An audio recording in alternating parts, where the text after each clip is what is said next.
It's 10:45 a.m. on a Saturday. I am 29 and single, and I don't have kids yet. Here's what your Saturday morning looks like when you're single at 29 and you don't have a kid running around the house. I didn't rise from my bed until 10:15. Every time I thought, I should probably get up and do something. I thought, why? Nobody's making me. I'm not missing out on anything. I went to Beyonce last night, and I didn't get home until 1 a.m. And I danced and drank my little heart out, and I didn't pay a babysitter to watch my kids as I did that. And I woke up a tad hungover this morning, which is probably why I was in bed for so long. And I was just scrolling on my phone and I saw a picture of shakshuka and I thought, you know what sounds really good?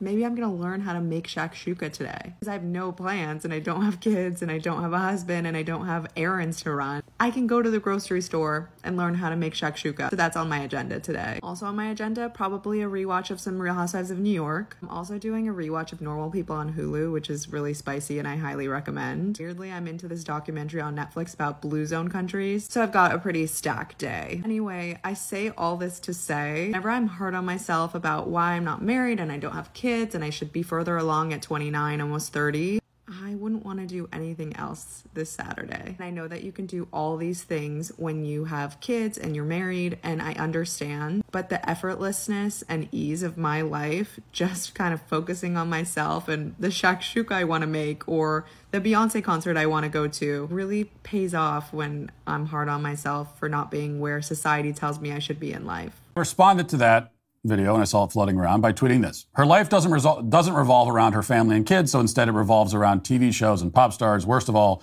she's too stupid to realize how depressing this is. Now, I'll admit the word stupid, a little harsh. I don't think it was a crime against humanity. I don't think it was worthy of 4 days of intense national outrage. I don't think it was newsworthy. And I think by internet standards, it's like practically a high five. I mean, it really doesn't get quite to the level of a lot of other stuff you find on the internet, but it was a bit harsh. But perhaps oblivious would have been a more accurate, certainly more charitable choice of words. Too oblivious.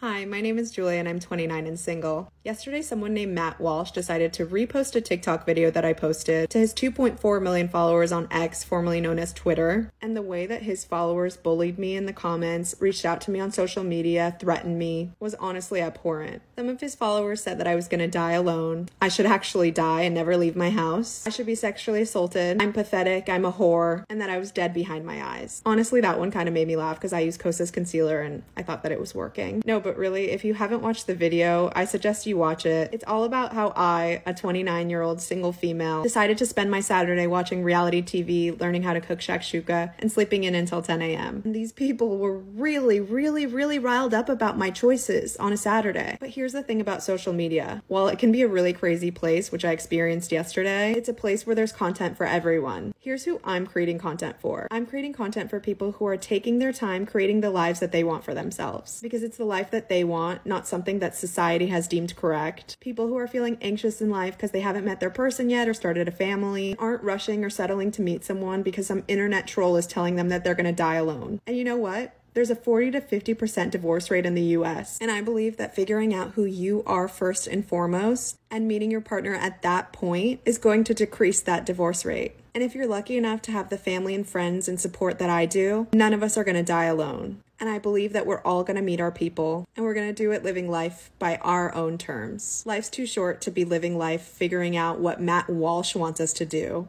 or what some internet troll behind their keyboard is saying. If anyone is wondering, the shakshuka I made was delicious, and I'd love to share the recipe if anyone's interested.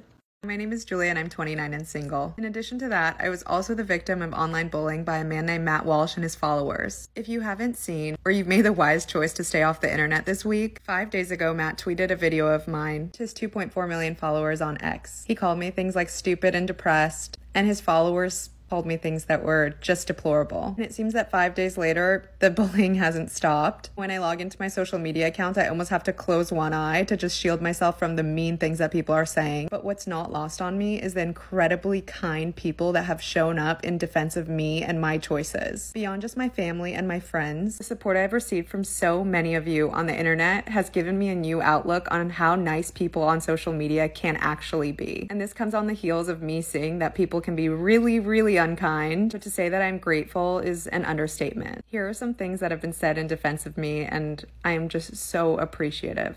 First and foremost, the way that Mark Cuban came to my defense was just incredible. He's nothing short of amazing. If you haven't seen his tweet, please go on his Twitter, and honestly, I hope everyone spams Mark Cuban with just how wonderful he is, because a man coming to my defense in this situation helped so much to change the rhetoric. I did an interview with Rolling Stone, which I never thought I would ever do, and I feel like they did such a good job of telling my story. I was lucky enough to do an interview with NBC News. A reporter named Kat approached me, and I think she did such a wonderful job in telling my story as well. Okay, Bravo. one of That's controversial.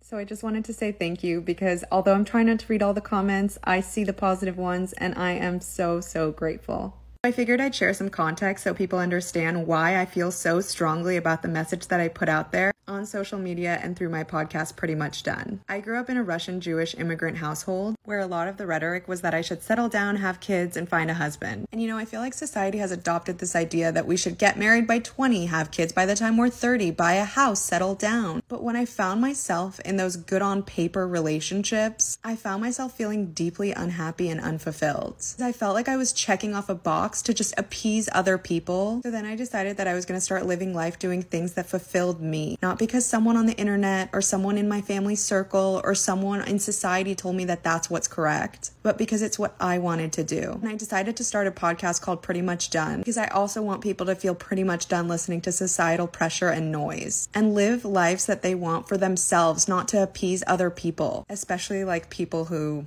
shall not be named in this video. And every week on my podcast, I interview amazing people who are living lives for themselves, teaching me how to live life for yourself, and finding fulfillment and meaningfulness in their lives as a result. So if this online bullying thing has had any silver lining at all, it's made me realize that that rhetoric of having to settle down and adhere to societal timelines is still out there and very much apparent. And so if me speaking out and being vulnerable about my situation has reached any people at all who feel less alone, I feel so grateful. And one last thing, I understand that the nature of social media is you're putting yourself out there to be judged and criticized. What I don't believe, however, is that people can spew hatred. And I do believe that the more we pursue meaningful and fulfilling lives, the less time we're going to have to hate on other people. Hi, I'm Julia and I'm 29 and single. In addition to that, last week I was bullied on the internet by a man named Matt Walsh and his followers on Twitter. And you would think that a week later these people would stop, but these people stay living in my comments. These people are making a video that I posted about how I was making shakshuka, watching reality TV, and sleeping in until 10 a.m. Their life's mission to take me down. And nothing really prepares you for online bullying, but a wonderful support system helps, like the family and friends I have and the online support system that has come to my defense. But some of the feedback I have received from family and friends is that they're really impressed with how I'm handling all of this. And I honestly think it boils down to growing up an overweight kid. I was overweight until I was 20 years old. At my heaviest, I weighed 208 pounds. Here's me at my heaviest weight. And I remember going to a party where people asked my friend why they brought the fat girl to the party. And I used to think that things like this only happened in high school and college, but here we are at 29 and I'm facing the same stuff on the internet. I really think that the reason why I've been able to move through this whole crazy situation is because of the growth that I've done and the work I've done on myself pertaining to my self-confidence and self-worth.